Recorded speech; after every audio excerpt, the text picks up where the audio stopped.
Hello YouTube. In this video I'm going to outline Buddhist approaches to well-being. I think this presents a rather different conception of what it is to live a good life and what well-being consists in than is found in a lot of contemporary philosophical work on well-being. I think this is quite an interesting perspective. I'm primarily drawing on Mark Siderits' book Buddhism as Philosophy and Christopher Gowans' article Buddhist Understandings of Well-Being, if you want to read more. Now, before we get into this, it's worth noting an immediate difficulty with presenting Buddhist views of well-being. Buddhism is obviously a long and varied tradition, and unlike many other religions, it has a fairly non-dogmatic and skeptical approach. As a result, there are actually a lot of different views available here. So this video is going to present one view of the matter. I'm also coming at this from a thoroughly modern Western perspective. There are certain elements that are significant in historical Buddhist traditions, but which I'm not really going to focus on so much, such as the notion of the cycle of rebirths. This isn't the Buddhist account of well-being. It's more some Buddhist themes on well-being as seen through the lens of modern Western philosophy. Okay, with that said, let's turn to Buddhism. Now, although Buddhism is a varied tradition, there's certain core claims that you find throughout Buddhism, and these are the Four Noble Truths. So I'll state these briefly and then we'll go through them in a bit more detail later. So, first, life is dukkha. Dukkha is often translated as suffering, but this is a fairly broad category capturing a variety of negative mental states. Think of distress, frustration, anxiety, unease, stress, sorrow. We'll talk in terms of suffering, but just bear in mind that's to be understood in this broad sense. Second, the cause of suffering is, the word in Buddhism is trishna, T-R-S-N-A, but that basically means craving, longing, greed, basically desire. Again, fairly broadly speaking. We can think of that in terms of attachment and aversion. So I want good things, and when I have good things, I want them to continue. I want to avoid bad things and make bad things stop when they occur. The basic thought here is there are many different things that can lead to suffering. What unifies them is our mental attitude, the craving or desire for particular things. Third, the cessation of suffering can be achieved by eliminating desire, by overcoming attachment. And with this, we reach a state of enlightenment. And then the fourth noble truth consists of a series of prescriptions for how to do this, for how to overcome desire and end suffering. And this is the Eightfold Path. Okay, so the first thing to notice here is that we have a distinction between the unenlightened state, which is pervaded by suffering, and the enlightened state, which is free of suffering. So when thinking about Buddhist accounts of well-being, it's worth distinguishing the well-being of unenlightened persons and the well-being of enlightened persons. So let's begin with well-being in the unenlightened state. For the unenlightened, for normal people like you and me, well-being is defined in terms of ordinary goods: health, longevity, education, wealth, good reputation, strong friendships, physical beauty, and so on. The vast majority of people aim to achieve these things for themselves.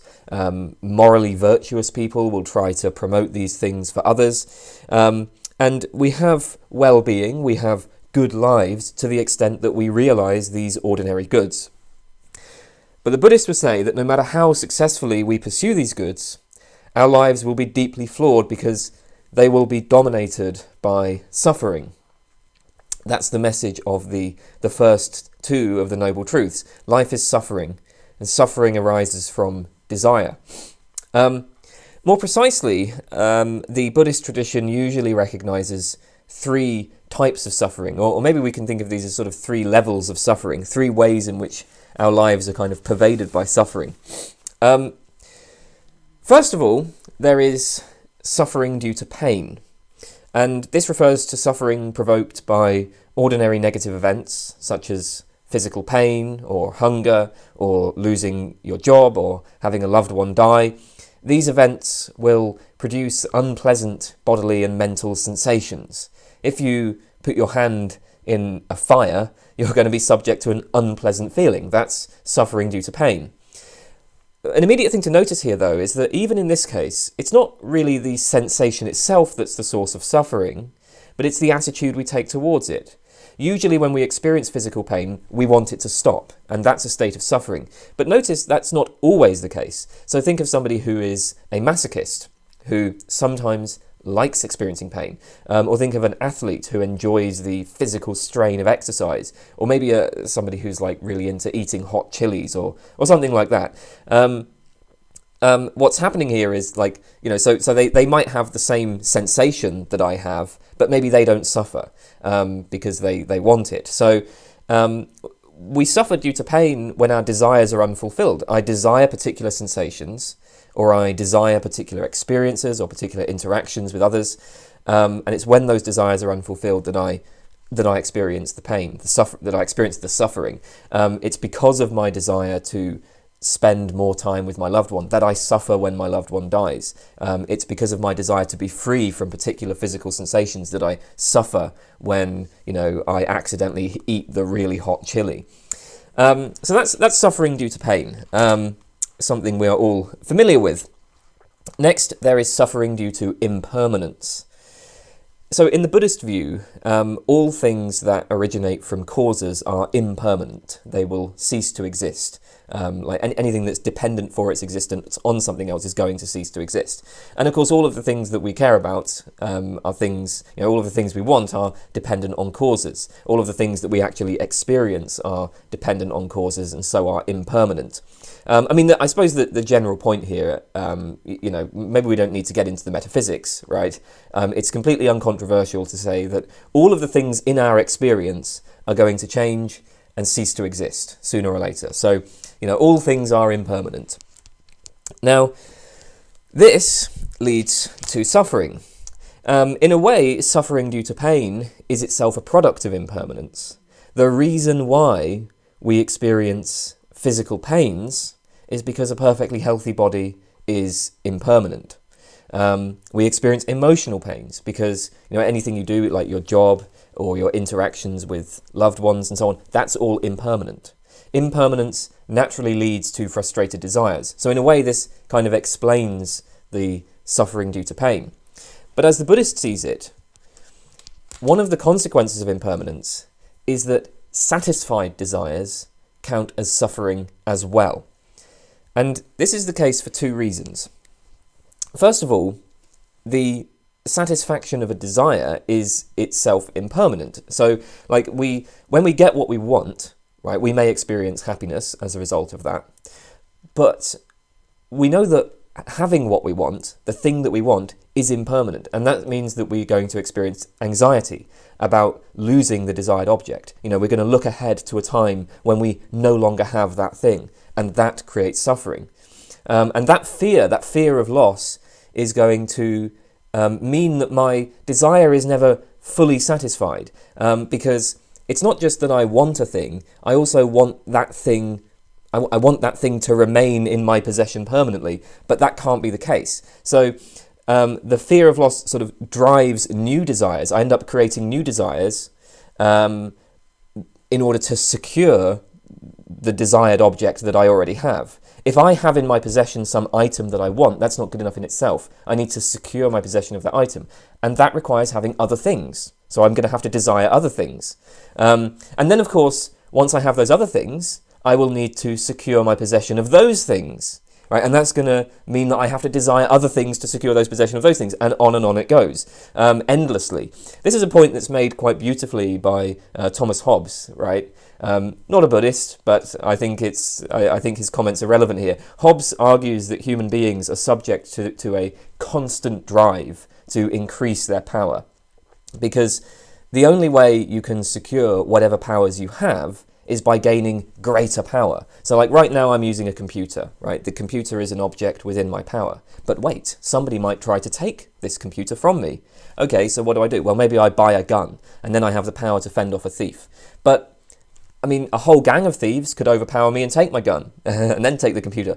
Or I might lose the physical capacity to operate the gun, or the gun might break down. So whatever powers I have, there will always be ways in which those powers can be lost. I can only secure whatever powers I have with greater powers. That's always the case. So there's this endless drive, ceaseless drive for greater powers. And of course that means that I'm never satisfied with what I have. As Hobbes puts it, I put for a general inclination of all mankind a perpetual and restless desire for power after power that ceaseth only in death. And the cause of this is not always that a man hopes for a more intensive delight than he has already attained to, or that he cannot be content with moderate power, but because he cannot ensure the power and means to live well which he hath present without the acquisition of more. So by fulfilling a desire, we have created more suffering. Right? We may have given ourselves pleasure, but we've created more suffering as well, because we're now going to be driven, right, by the fear of loss. We have not achieved like satisfaction. So that's one point, right? That's one reason why impermanence means that satisfied desires are suffering. A second point is that since the pleasure of a fulfilled desire is caused by receiving the desired object, the pleasure of a fulfilled desire is caused by the satisfaction of the desire. But that means that pleasure is itself impermanent, because once I have satisfied the desire, right, I can't keep doing that, right? I can't like keep satisfying it, as it were. Once I have the thing I want, right, my desire, like I've satisfied that desire, and then the shine is going to quite quickly wear off. Even the greatest pleasures, if we continue to participate in them for long enough, will become dull, monotonous, meaningless. And at that point we just form new desires for other things.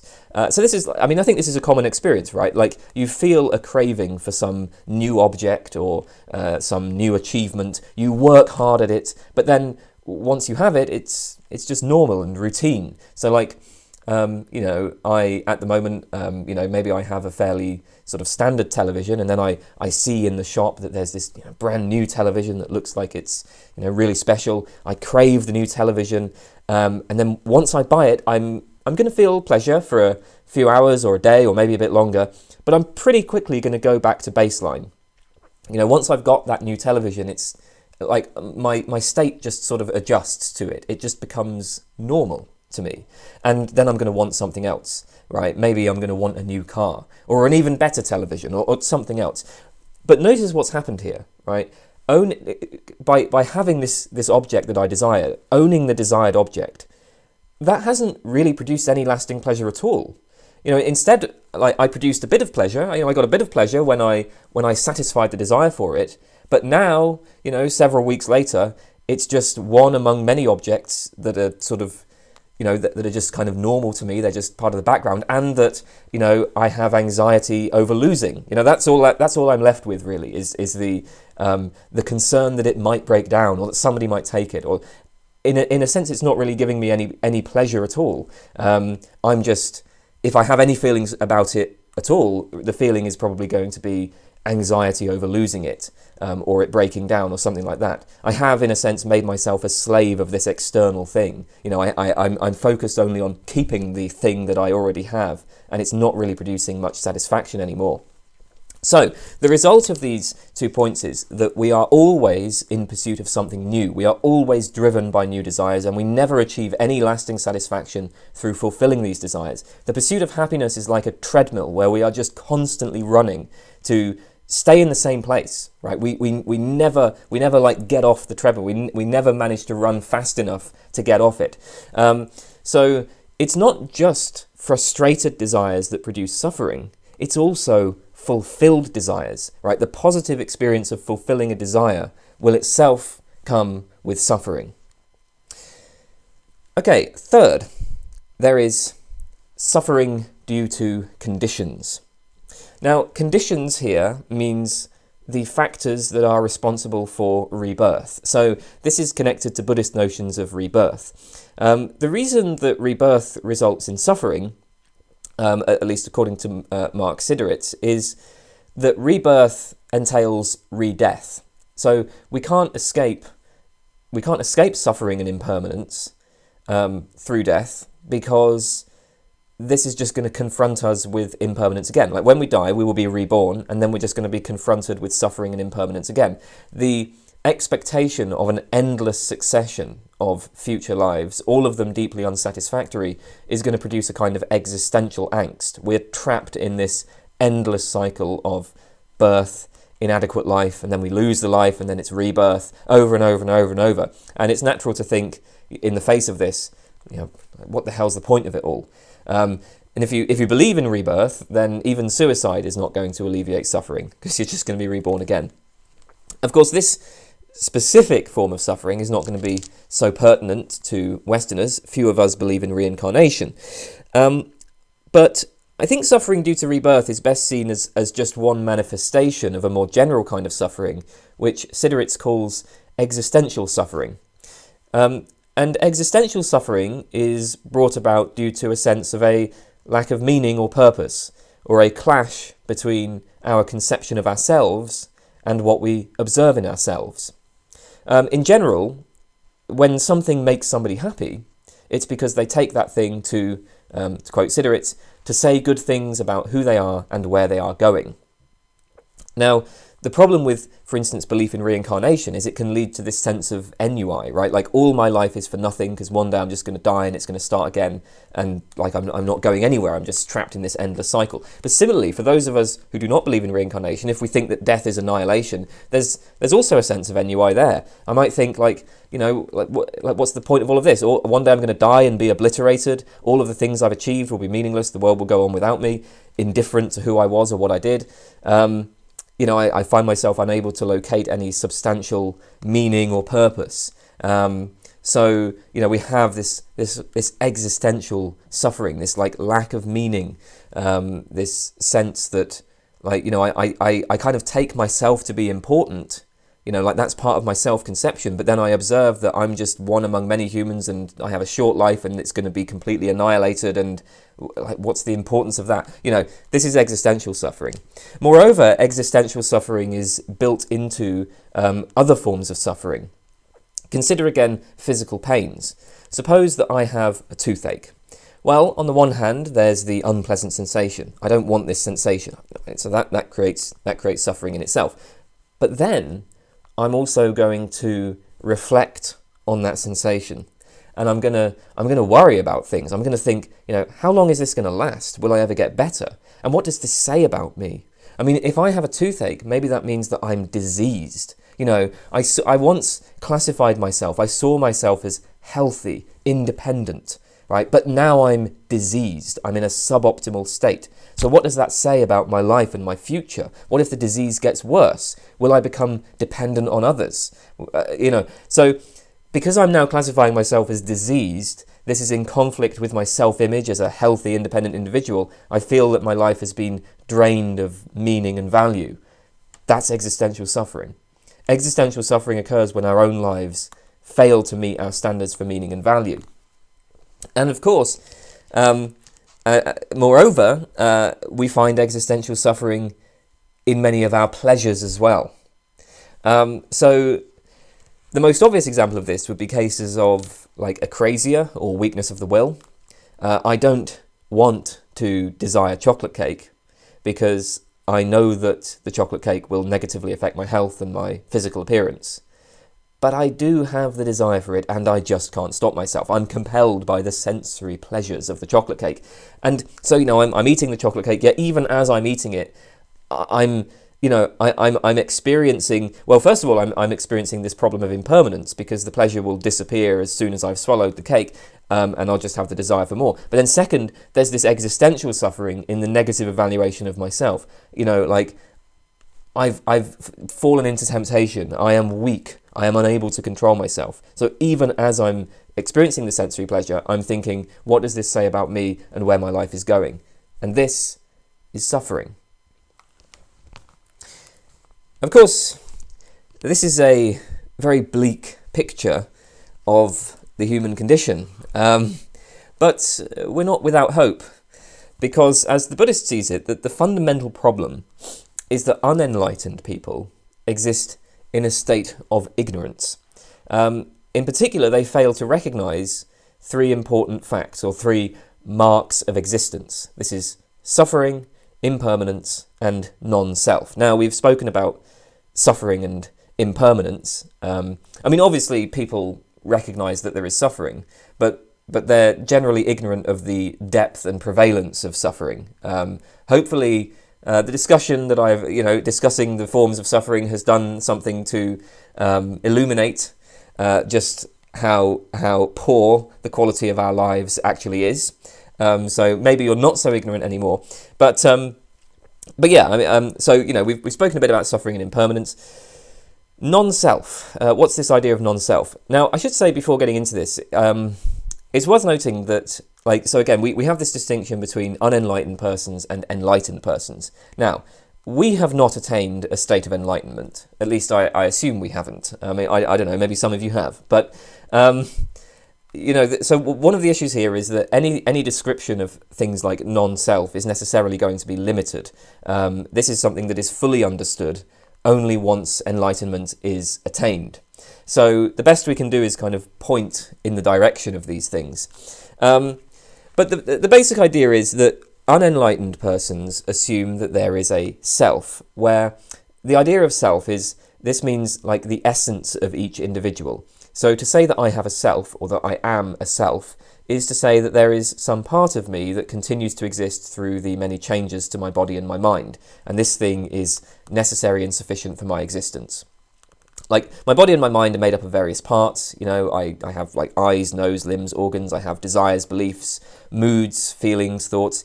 And all of these are in constant flux, right? They're constantly changing. My body ages and grows. My different thoughts are going to pop into existence and go out of existence. But I exist through all of these changes. I exist for my whole lifetime. Maybe longer if there's an afterlife.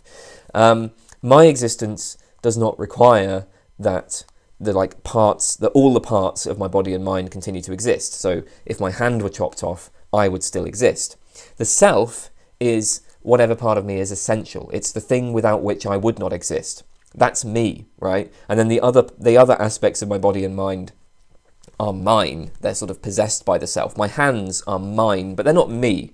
The mental images passing through my mind are mine, but they're not me.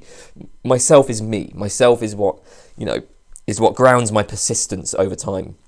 Now, this assumption of self is, as the Buddhist sees it, the key aspect of suffering. So what happens is something like this. We have sensory contact with various things in the world. We interact with the world. And the interaction with the world provokes feelings of pleasure or pain, happiness or sadness. These feelings result in desires. We desire the pleasurable things, and we resist the painful things. Now, desires involve acts of appropriation. Appropriation is a kind of like mental reaching out. It's a mental grasping for things. So I grasp for things that I expect will fulfill my desires. I grasp for things that have given me pleasure and for ways of avoiding being in pain. Now, this act of appropriation involves a distinction between self and other, because only that which is external to me can be appropriated. If it were not external to me, if it were internal, it would already be mine. I guess in the same sort of way that like certain thoughts and feelings are kind of already mine. So appropriation involves this distinction between myself and other things external to me. In appropriation, I kind of mentally and sometimes physically take certain things to be me, to be essential to my identity.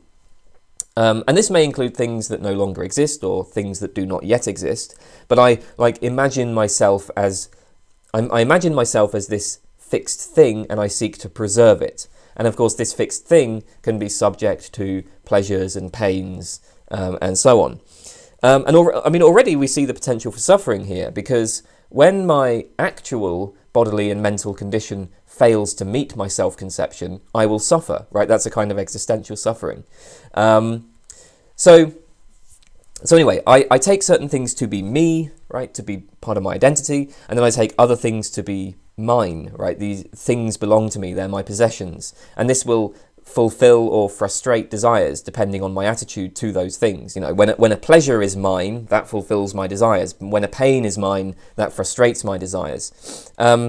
So there's this assumption that there is a self, a me, for which events may have a significance or a meaning, and when it is found that the desired kind of life is not to be had, or when it is found that achievements are not bringing the expected sense of meaning or degree of happiness, suffering is experienced.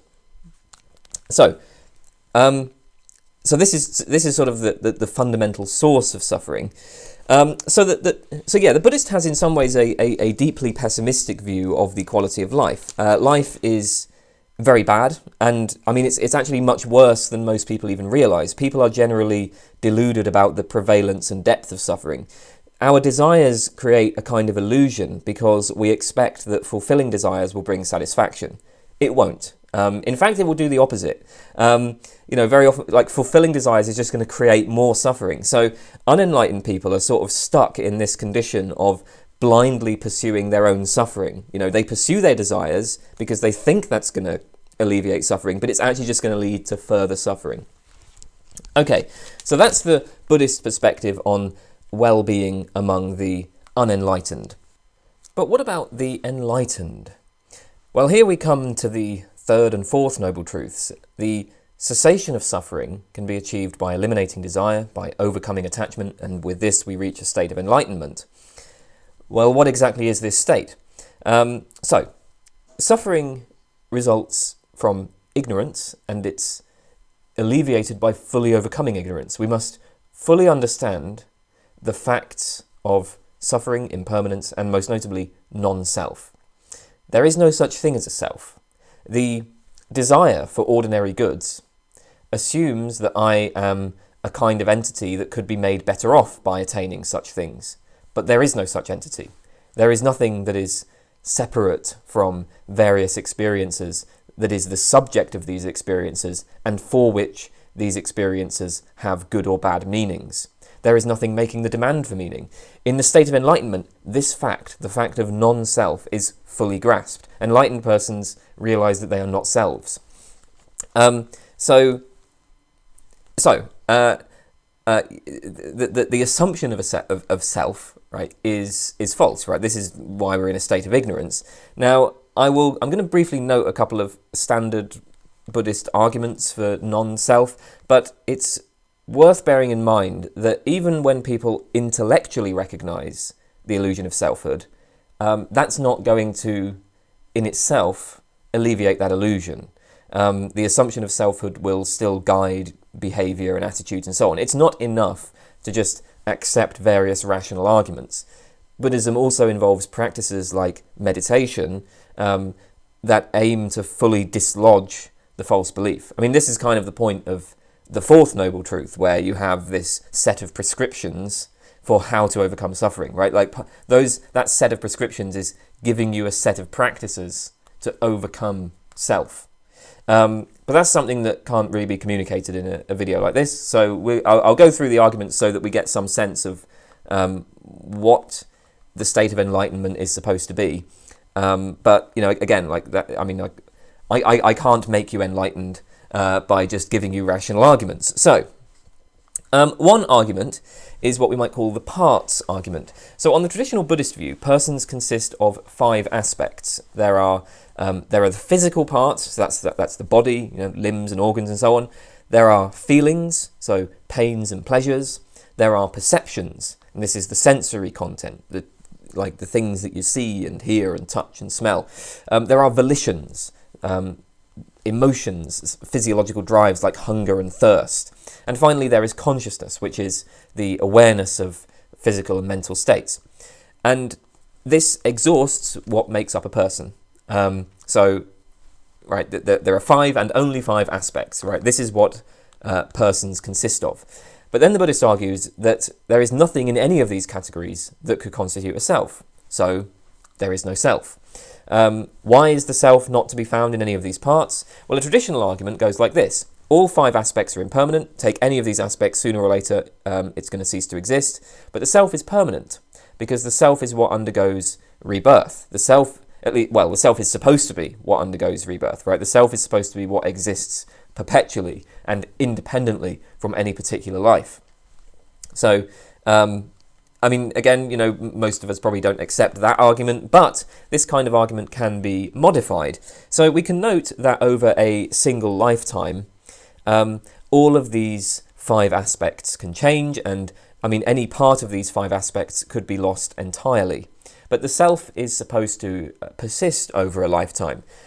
So take the body. The body consists of various parts. I could, in principle, live without any particular part. I could replace my heart with an artificial device. I could remove one of the hemispheres of my brain, as has happened to people who have undergone hemispherectomies.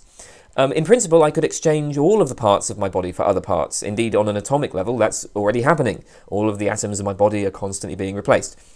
And yet, I survive through these changes. So I, myself, cannot be identified with any of these parts.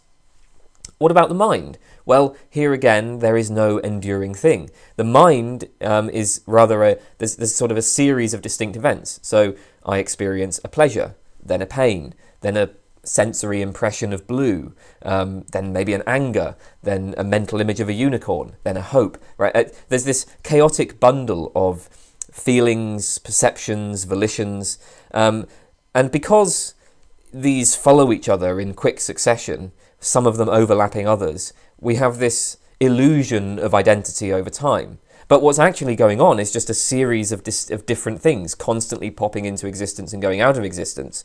You might find this familiar if you've read Hume. This is very similar to Hume's bundle theory. I have a video on Hume's account of the self that I will link in the description. Even consciousness is not permanent through one's life. For certain periods of life, I shift to an unconscious state, or at the very least an altered state of consciousness. When I'm in a dreamless sleep or a coma, I'm not fully conscious, but I'm still me. I assume that when I go to sleep, it's not that I'm going to die and then a different person will wake up in the morning. I persist through states of altered or reduced or even absent consciousness. So, if we look at all the parts that make up a person, a self is nowhere to be found. None of them is a persisting thing. None of them persists over a lifetime. So there is no self. Again, I talk about this kind of argument a bit more in my video on Hume's account of personal identity. So check that out for further discussion and for some objections to this sort of argument. Okay, a second Buddhist argument is the control argument. So Mark Siderits asks us to consider the following statement. I felt okay about my hair today, but my nails look pretty ratty. I need to do something about them. So this statement gives us another sense of what the self might be. Notice that this statement refers to an entity, to the I, and this entity evaluates things and seeks to change those things that it judges to be unsatisfactory. We can call this the executive function. So the self, we might say, is whatever part of the person performs the executive function. Now at this point we can appeal to the anti-reflexivity principle, which says that an entity cannot operate on itself. For example, a knife can cut, or we can at least use it to attempt to cut basically anything, but it can't even attempt to cut itself.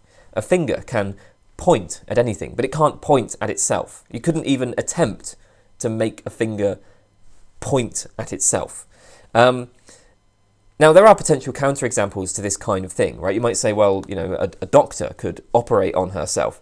The problem is, so with this example, when the doctor treats a wound on her own body, for example, what's actually going on is that, you have a part of the doctor that is wounded, and then you have other parts of the doctor that are operating on the wound, right? It's not that the wound is operating on itself. Actually, it occurs to me with the finger example. I suppose you could curl your finger around, and then you might say, well, I can try to get my finger to point at itself that way. But of course, what's happening there is there's one part of the finger is being used, or you're attempting to use it to point at another part of the finger. So the point is, when a situation is described in full detail, we see that no entity can operate on itself. Okay, so suppose then that the self is what performs the executive function. Well, it follows from the anti-reflexivity principle that it can perform the executive function on other parts of the person, but it can't perform it on itself. It cannot evaluate and seek to change itself. So I can, I'm never going to find myself dissatisfied and seek to change whatever myself is. So we can identify the self by looking at what it is we're able to evaluate and what it is we're able to seek to change. If there is some part of the person that the person cannot evaluate and seek to change, we have identified the self. Okay, well, consider again the 5 aspects of persons: physical parts, feelings, perceptions, volitions, and consciousness. Well, for each of these, I can evaluate and seek to change them. I can try to change my physical body. I can desire to experience different feelings and perceptions. I can desire that my desires themselves be different. I might desire not to desire chocolate cake. I can desire to be the kind of person who is not even tempted by chocolate cake. I can desire different states of consciousness. So the argument is, the self is something that I can never evaluate and seek to change, but I can evaluate and seek to change all parts of my body and mind. So there is no self. Incidentally, note that this is not to say that there is nothing that performs the executive function. Clearly there is, because we're constantly, evaluating and seeking to change ourselves. But it's not one thing persisting over time. So at one time, one set of parts performs the executive function. At another time, a different set of parts performs the executive function. There is no single enduring thing that is performing that function. Okay, those are a couple of very simple arguments for non-self. And I mean, this doesn't, again, these are very simple arguments, and they probably don't really communicate they're not going to give you a full understanding of what this is, but it hopefully should give you some idea of what the Buddhist has in mind. Again, I'm not going to go into this in too much detail because the arguments here aren't really the point. I'm presenting these arguments to give you a sense of what it might mean to accept non-self. Even if you think these arguments are sound, you're still going to be captured by the illusion of self because it takes practice to overcome that. But that's the state of enlightenment. It is the deep understanding of non-self. It is fully overcoming the illusion of self. When that happens, you will be liberated from, or maybe I shouldn't even say you will be. Maybe I should say there will be liberation from desire and suffering. Now, all of this that I've said here raises a couple of problems when we're trying to think of when we're asking the question of what it is to have well-being, what is well-being in the state of enlightenment. So the state of enlightenment is often characterized in kind of negative terms. So it's a matter of eliminating suffering, eliminating desire, eliminating the self. But if enlightenment is just an absence of these things, then the same outcome could be achieved by death. So why not just commit suicide? Well, historical Buddhism has an answer to that. Suicide ain't going to help because of the cycle of rebirth. Enlightenment permits escape from rebirth. But we don't believe in rebirth anyway. So, if death is total annihilation, then you get the same benefits as enlightenment. I mean, that looks like enlightenment, right? I mean, in death, in annihilation, there's no self, there's no desire, there's no suffering. So the question here is whether there is some positive characterization of the enlightened state. Now, in fact, there are things that can be said here. So Gowans describes it as a state of joyful tranquility. Siderits, quoting a monk, describes it as a state of boundless loving kindness, compassion, altruistic joy, and equanimity. So it looks like we've got this, it involves a state of peace of mind or ataraxia. It involves a state of deep contentment with whatever comes to pass, plus a sense of kinship and compassion for all other beings. Now, the problem is that when we try to understand this in a bit more detail, it's difficult to make it coherent. So on the one hand, you might say, well, okay, so let's take compassion. Okay, that makes sense. If you might think that follows fairly straightforwardly from non-self. So we find in the world there are many states of suffering. As an unenlightened person, I think of some of those states of suffering as belonging to me, and some of those states of suffering as belonging to others. And of course, I care primarily about what affects me. But if there are no selves to be the bearers of suffering, then I mean, there's no difference. There's no difference between my suffering and your suffering. I can't say that, I can't say that some state is bad for me specifically and another state is bad for someone else. They're just bad. It's just suffering unattached to anybody in particular. And so, yeah, that you can kind of see how if you have that sort of view of the world, you're going to have compassion. You're going to be concerned about all suffering. But the problem is, once we fully embrace non-self, we're free of suffering. So what's the point of compassion, right? I mean, and if you were to say, well, compassion is directed towards other people who are suffering, well, now you're assuming that there are selves again. You're assuming a self-other distinction again. Indeed, in many Buddhist texts, compassion is presented more as a tool. So it's like cultivating compassion is part of the practice that will allow you to realize non-self and so allow you to realize enlightenment. It's a step on the road to enlightenment, but it's not so obvious that compassion is a property of enlightenment itself. Or at least if enlightenment does involve compassion, then that term is being used in a very different sense to the normal usage. So it remains very hard to characterize enlightenment in positive terms that would allow us to say that, so that would allow us to say, okay, this is why you shouldn't commit suicide. This is why you should put in the work of following the Eightfold Path rather than just commit suicide. So enlightenment sort of has this. I mean, again, this is because we're unenlightened, right? Because we're in this state of ignorance, and it takes a lot of work to overcome that. We can't really grasp what enlightenment is. So when we try to think of it in detail, when we ask, like, okay, but what exactly does compassion mean here?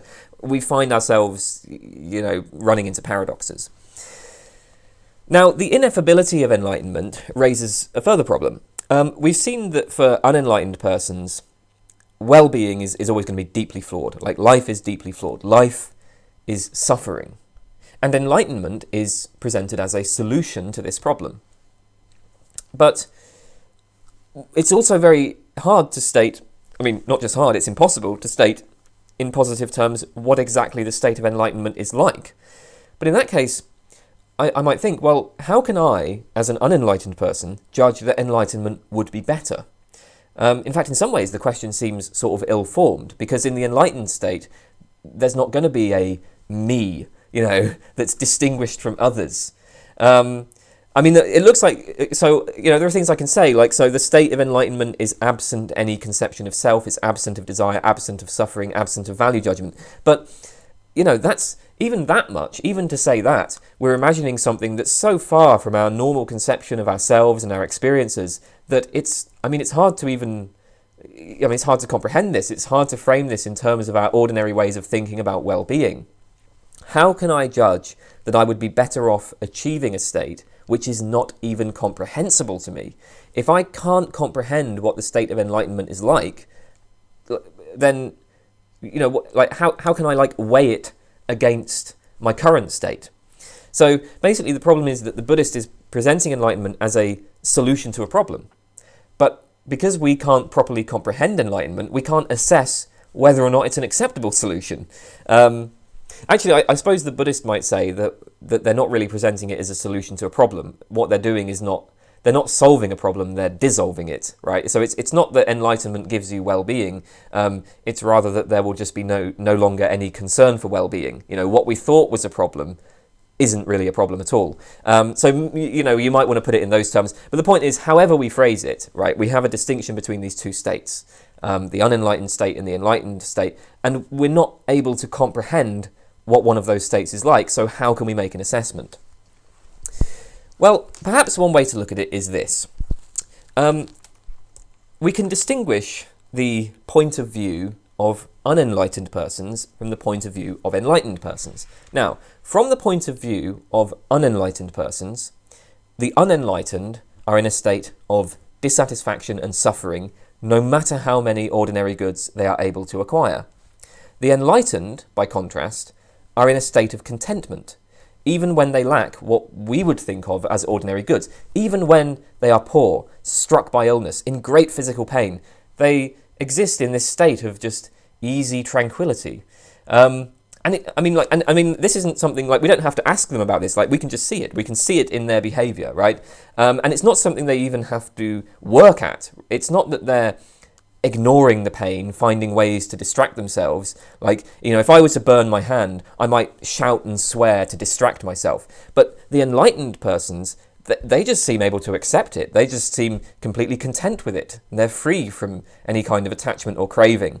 There was a monk who set himself on fire, and he burned himself to death in protest of something the government was doing. It was used as the front cover of Rage Against the Machine's first album, and the witnesses to that said he just seemed completely calm. There was no indication at all of he just set himself on fire, just sat there and seemed completely content as he burned to death. So that's something that, as an unenlightened person, I can observe that. I can observe that state, which, from my point of view, is free of suffering. So when I see someone make the transition from unenlightened to enlightened, I see that as a self who has increased their well-being. Now, of course, from the point of view of enlightened persons, things look very different. From their point of view, there is no self, there's no distinction between persons, perhaps there's no well-being. Once the state of enlightenment is reached, the problem of well-being it's dissolved. But of course, we're not enlightened, we can't comprehend that, we only see things from our point of view.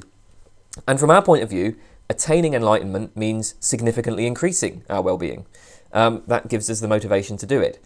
So I guess the point here is, we don't need to know precisely what the enlightened state is like from the point of view of the enlightened person in order to judge that it's better, right? We can take our point of view, we can take our unenlightened point of view, and we can see that the enlightened state is better because it's free of suffering. There's an important distinction in Buddhism that this touches on between what's known as conventional truth and ultimate truth. Now, this distinction can be defined in different ways, but here's how Mark Siderits defines it. A statement is conventionally true if and only if it is acceptable to common sense and consistently leads to successful practice. And a statement is ultimately true if and only if it corresponds to the facts and neither asserts nor presupposes the existence of any conceptual fictions. A conceptual fiction is a term that seems to refer to a thing, and we take it to refer to that thing, but in fact there is no such thing that could be the referent of the term. So think of a term like house. Well, house refers to this whole jumble of different things. Bricks, walls, windows, foundations. Maybe it also refers to things inside the walls. And of course, house is going to pick out different jumbles of things in different areas because everybody's house is different. So it's like it's referring to a jumble of things and then a different jumble of things in different locations. Everybody's house is made of different parts in a slightly different structure. But we think of a house, we think of that as a sort of single thing with a single form because that's convenient to us. It serves our interests. If you were to take exactly the same parts that my house is made of, but then there's an earthquake and all of the parts end up scattered in a field, you wouldn't call that a house. You'd call it a heap of rubble.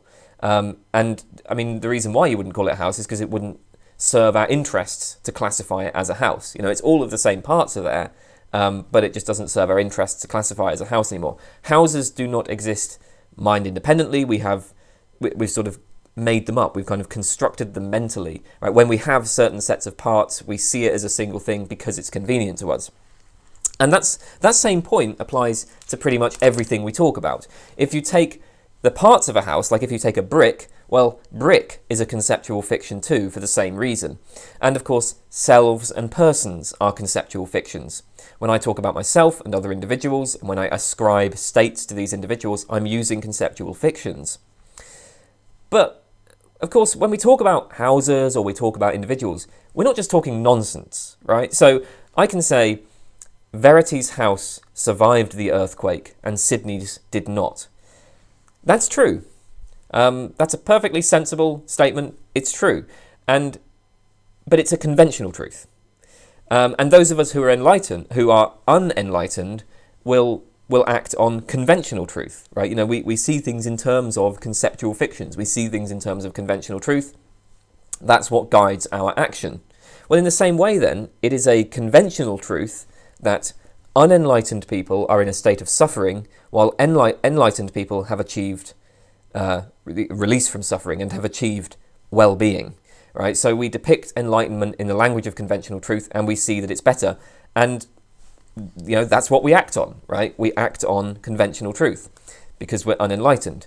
Now, of course, for people who've achieved enlightenment, conceptual fictions in conventional truth are not required anymore. They've accessed ultimate truth. But, again, like as unenlightened people, we act on conventional truth. So that perhaps answers this problem of how we judge that enlightenment is better. There's a final problem about attaining enlightenment, though. So, okay, suppose that I come to recognize that enlightenment is better and, it would improve my well-being to attempt to attain it. Well, now I face this kind of paradox. This is how Siderits presents it. I'm altering his terminology slightly. So, first, enlightenment is inherently desirable. Second, self-interested desires prevent us from attaining enlightenment. Third, in order to attain enlightenment, one must train oneself to give up self-interested desires. Fourth, one does not engage in deliberate action unless one desires the foreseen result of the action. Siderits actually frames this in terms of what he calls selfish desires. I think self-interested is better here because, so what we have in mind here is desires to make oneself better off, right? Desires to improve one's own well-being. When we talk about selfish desires, we might think of that as like benefiting yourself at the expense of others, but that's not what we have in mind here, right? So think of this like self-interested desires just means desires just to make yourself better off, and that might include making other people better off as well, right? But those desires prevent you from attaining enlightenment.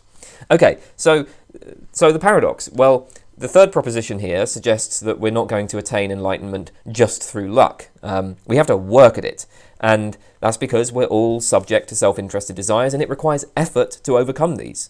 It's not just going to happen, right? Like you need to work at it. Proposition 4 tells us that nobody's going to put in that work of attaining enlightenment unless it's something they desire. So in order to attain enlightenment, you have to desire enlightenment. And of course, the first proposition tells us that it's reasonable to desire it because enlightenment is a positive state.